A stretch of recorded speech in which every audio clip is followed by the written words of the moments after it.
I know my facts, ठीक है। हम कितने साल से सेंट्रल इंडक्शन हो रही है, किसी कॉलेज, कोई कॉलेज का क्राइटेरिया नहीं होता। सेंट्रल इंडक्शन का ये होता था कि पीएमडीसी डिसाइड करती थी किस बच्चे को किस कॉलेज में डालेगी और अपग्रेड कैसे करेगी। No college has announced any criteria. अगर होता तो वो दिखा सकते थे। 2 दिन पहले बनाया हुआ क्राइटेरिया 1 साल पहले वाला क्राइटेरिया नहीं होता।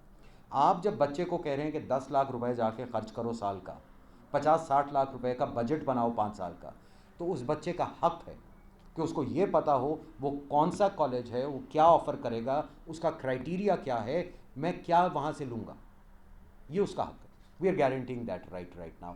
दूसरी चीज़ है अगले साल, ये इस साल के लिए है सिर्फ, अगले साल ये जनवरी फरवरी में ये सारे कॉलेजेस को हमने लिख दिया हुआ है कि आप अपने क्राइटेरियाज अनाउंस कर दीजिए। We will make it public to all the students in Pakistan, ताकि हर बच्चे को पता हो उसने इस कॉलेज के लिए टारगेट करना है, उस कॉलेज के लिए एम करना है, वो उस क्राइटेरिया के ऊपर काम करना शुरू कर दे। ये है सर ये बताइएगा कि कितने मेडिकल कॉलेज की सीटें बढ़ाई गई हैं और क्या आपका एक्ट वो सीटें बढ़ाने की इजाज़त देता है? मैं और दूसरा ये बताइएगा कि जो पीएमडीसी के मुलाजमीन हैं जो रिटायर हो चुके हैं, क्या उनकी पेंशन ख़त्म की जा रही है? अब पहला सवाल, कॉलेजेस की कोई सीट हमने उस तरह से नहीं बढ़ाई। 2 कॉलेजेस हैं सिर्फ, CMS मुल्तान, जिन्होंने अप्लाई किया हुआ है फॉर इन्हांसमेंट ऑफ 50 सीट्स बहुत पहले से। 2019 में आपको याद होगा नेशनल इंस्पेक्शन हुई थी, इनकी इंस्पेक्शन के वक्त ये दरख्वास्त आई हुई थी, इनकी इंस्पेक्शन हुई थी इस बेसिस पे कि इनकी इन्हांस सीट हो गई। उसके बाद ये PMC PMDC PMC के मामले में वो रह गई थी, मगर they had qualified at A+ grade.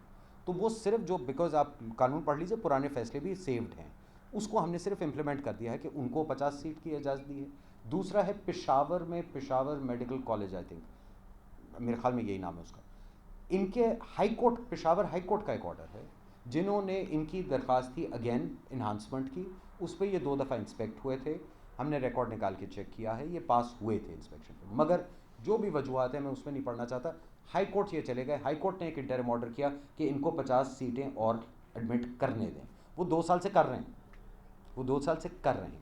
हमने उसमें सिर्फ ये कहा है कि जी ये क्योंकि हाई कोर्ट का ऑर्डर है, ये कर रहे हैं, और ये उनकी इंस्पेक्शन रिपोर्ट्स हैं, वो हमने HEC को भेज दी हैं कि आप लोग इनको री इंस्पेक्ट करके वेरीफाई करेंगे, ये कंफर्म हो जाएगी। वरना तो वो तो हाई कोर्ट का ऑर्डर, और किसी को हमने किसी की इन्हांसमेंट सीट नहीं की है, किसी ने करनी है, अब वो अप्लाई करेगा यूनिवर्सिटी के थ्रू, HEC जाके उनको इंस्पेक्ट करेगा, अगर वो फुलफ़िल करते हैं क्राइटेरिया वो इन्हांस कर सकते हैं। पेंशन के हवाले मैं से पेंशन्स, ये बात मैं क्लियर कर देता हूँ क्योंकि इसके ऊपर फिर वही शुरू होगा मामला।